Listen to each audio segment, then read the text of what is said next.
वन्दे ब्रह्मपुराधिपं श्रीसहजानन्दं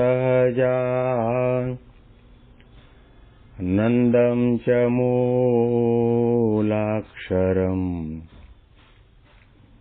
श्रेयस्कारणसद्गुणैकनिलयम् श्रीप्रागजिह्वावत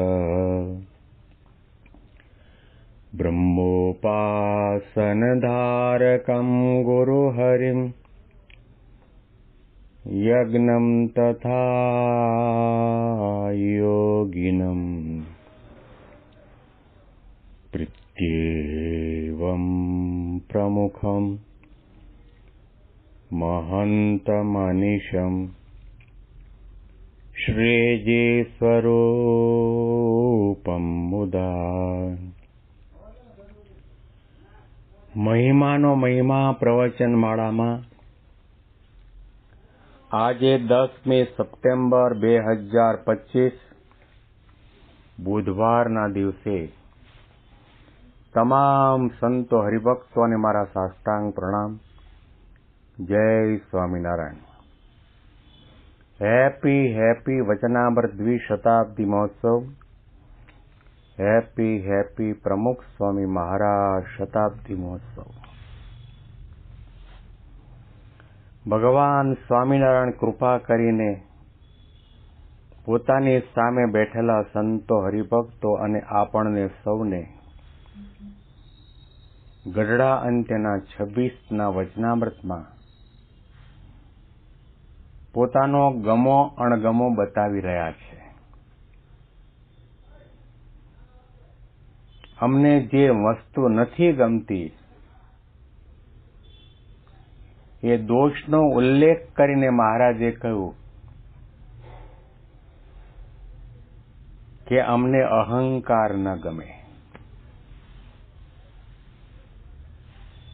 અહંકારી માણસના શરીર ઉપર સોના, દાગીના, હીરા, મોતી, જવેરાત આ બધું ધારણ કરેલું હોય, એનો ઉત્તમ કુળમાં જન્મ પણ હોય, સારી ડિગ્રી એટલે સારામાં સારો અભ્યાસ પણ કર્યો હોય, ઘણી મોટી સત્તા ઉપર પણ એ વ્યક્તિ બેઠી હોય, મહાધનવાન પણ હોય, મહાબુદ્ધિશાળી પણ હોય, તો પણ મહારાજ અને ગુણાતીત ગુરુવર્યો એવી વ્યક્તિની સામું નજર માંડીને જોતા નથી, કારણ કે એનામાં ભારોભાર અહંકાર ભરેલો છે. ભગવા કપડાં પહેર્યા હોય, તિલક ચાંદલો તાણ્યો હોય, ગળામાં કંઠી, શિખાસૂત્ર ધારણ કર્યા હોય અને વ્યાસપીઠ ઉપર બેસીને હજારો માણસોની વચ્ચે સત્સંગી જીવનની કથા કરતા હો કે ભાગવતની કથા કરતા હો કે રામચરિત માનસની કથા કરતા હો કે વચનામૃત, નિષ્કુળાનંદ કાવ્ય કે ભક્ત ચિંતામણીની કથા કરતા હો, પરંતુ નખથી શિખા પર્યંત તમારામાં જો અહંકાર હશે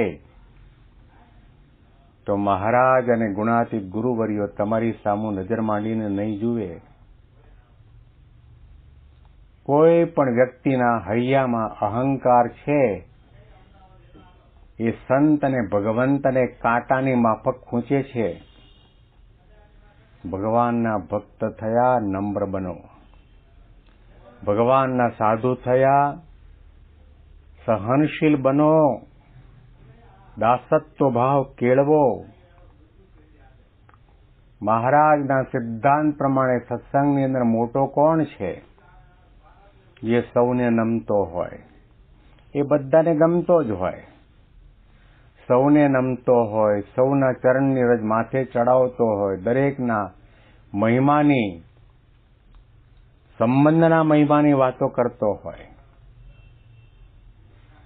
કોઈનો પણ ક્યારેય પણ અભાવ કે અવગુણ, નિંદા કુથલી ન કરતો હોય, એવો સંત કે એવો હરિભક્ત થાથા થાબડા જેવો હોય તો પણ એવો સંત કે હરિભક્ત ભગવાનની માળાના મણકામાં એનો નંબર લાગી જાય. બધા દોષોનું મૂળ છે અહંકાર છે. મહંત સ્વામી મહારાજના શબ્દો યાદ કરીએ કે અહંકાર, હું અને મારાપણાની ભાવના આપણી સાધના માત્રને બગાડી નાખે છે. જે સાધના આપણે અક્ષરધામ સુધી પહોંચી શકીએ એવી પ્રકારની કરી હોય, અહંકાર આવ્યો, ઈર્ષા આવી, કપટ આવ્યું, દંભ આવ્યો, વેરઝેરની ભાવના આવી, ગમે તેવા મોટા હો, ભંડારી હો, કોઠારી હો, પૂજારી હો, ટ્રસ્ટી હો, સંચાલક હો, નિર્દેશક હો, અક્ષરધામ સુધી ગતિ નહીં થાય. મહારાજે બહુ ટકોર કરીને સ્પષ્ટ શબ્દોમાં અંતર્યામીપણે બધાની સાધના અને સાધનાના મૂળમાં રહેલો ઓછાવત્તા પ્રમાણમાં અહંકાર જોઈને મહારાજ પોતે એનું ખંડન કરીને વાત કરે છે.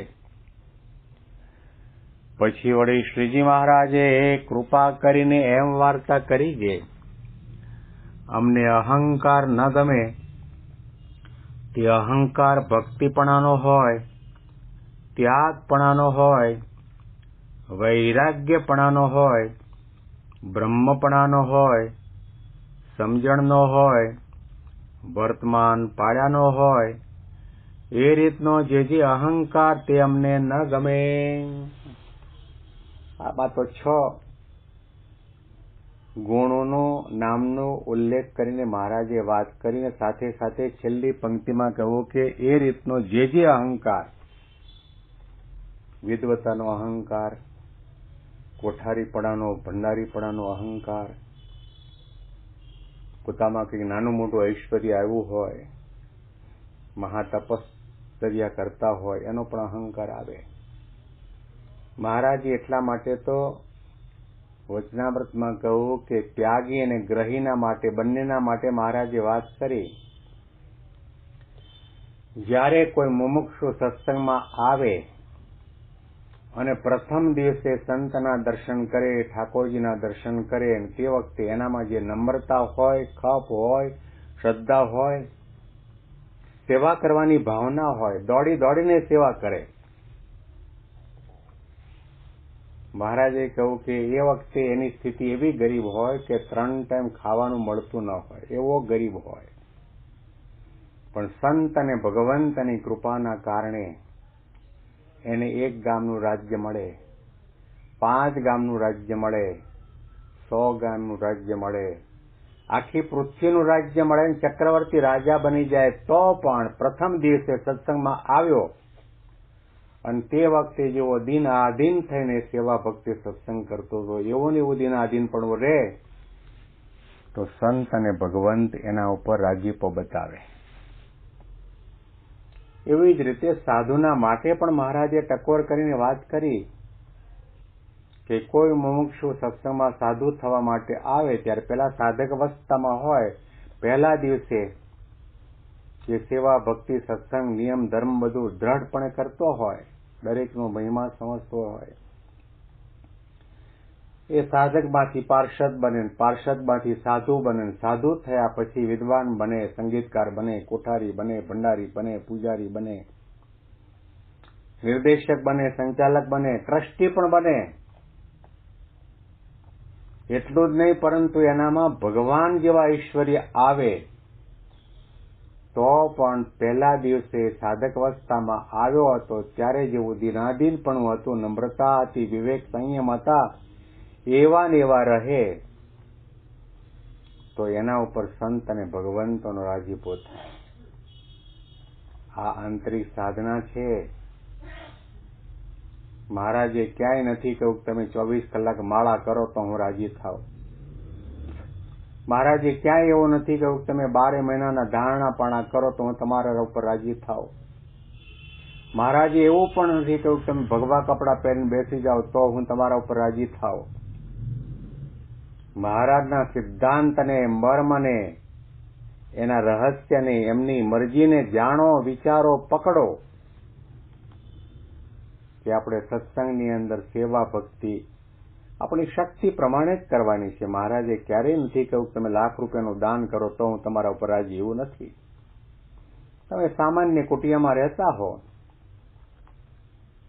તો પછી તમારે તમારી વર્તમાન સ્થિતિ, અનુકૂળતા, શક્તિ, સામર્થ્ય હોય એ પ્રમાણે દાન ધર્મ તો કરવાનો હોય.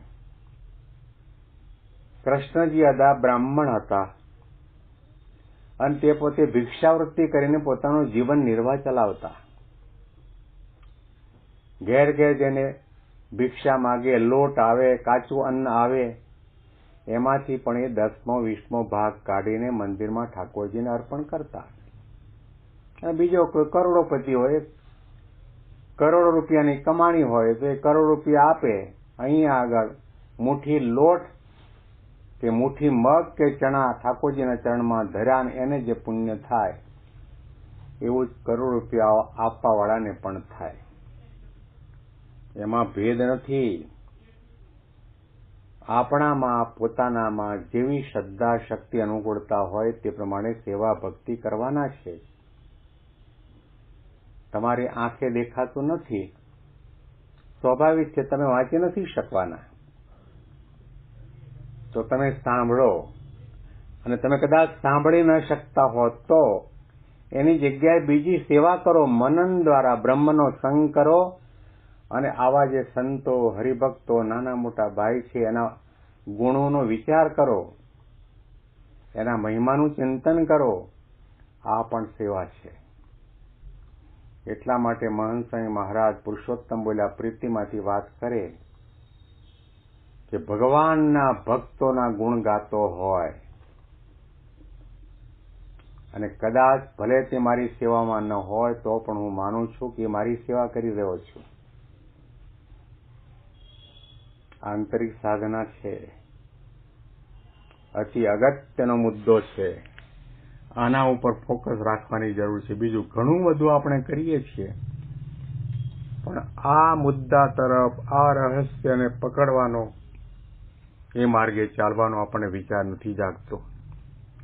મહારાજ અને સ્વામીને પ્રાર્થના કરતા રહીએ કે આપે જે આંતરિક સાધના બતાવી છે, સાચી સાધના બતાવી છે, જે સાધના દ્વારા હૃદય સિંહાસનમાં ભગવાન અને ગુરુહરિને પધરાવી શકાય એવી સાધના અમે સૌ કરી શકીએ. એવા બુદ્ધિ, શક્તિ, બળ, અનુકૂળતા અમારા સૌના માટે કરી આપો એવી કૃપા કરો.